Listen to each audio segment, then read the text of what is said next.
یہ پاکستان سیدی رسول اللہ کے لیے کتنا قیمتی ہے، میں یہ واقعہ آج پہلی دفعہ میڈیا پہ سنانے جا رہا ہوں۔ جب ہمارے ایٹمی دھماکے ہو رہے تھے نا، جب جگئی میں ہم نیوکلیر ایکسپلوژنز کر رہے تھے، تو اس وقت ایٹمی سائنسدان نے یہ واقعہ سنایا کہ جب انہوں نے ایٹمی دھماکے کر لیے، وہاں بڑی مشکلات تھیں، بڑی پریشانیاں تھیں، پرابلمز تھیں، بڑے خطرات تھے کہ ہو رہے تھے، لیکن اللہ نے کرم کیا، میں cutting the long story short, سب کچھ ہو گیا۔ جب سب کچھ ہو گیا تو وہ ایٹمی سائنسدان دھماکے کر کے جب واپس اسلام آباد پنڈی پہنچے تو ایک بزرگ نے ان سے رابطہ کیا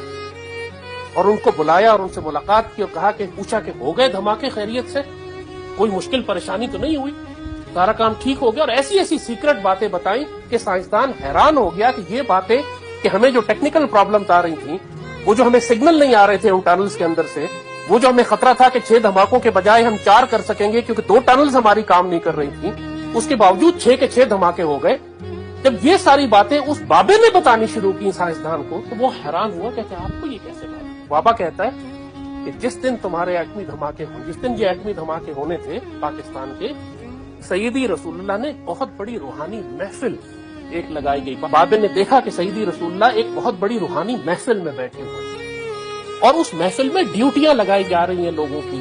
کہ تم نے پاکستان کی حفاظت کرنی ہے، تم نے انڈین ایئر اسپیس کو روکنا ہے، تم نے انڈینز کو روکنا ہے، تم نے اسرائیلیوں کو روکنا ہے، تم نے۔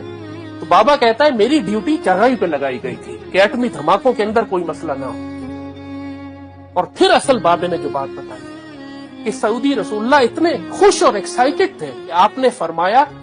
کل ہم دھماکے کرنے جا رہے ہیں۔ سعودی نے یہ نہیں فرمایا کہ کل پاکستان دھماکے کرنے جا رہا ہے، آپ نے فرمایا کل ہم دھماکے کرنے جا رہے ہیں۔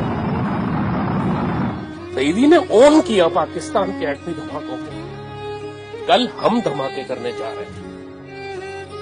اسی کانفیڈنس پہ ہم آپ کو کہتے ہیں کہ اللہ کے فضل سے ہمارے ایٹمی پروگرام کو کسی کا باپ ہاتھ نہیں لگا سکتا۔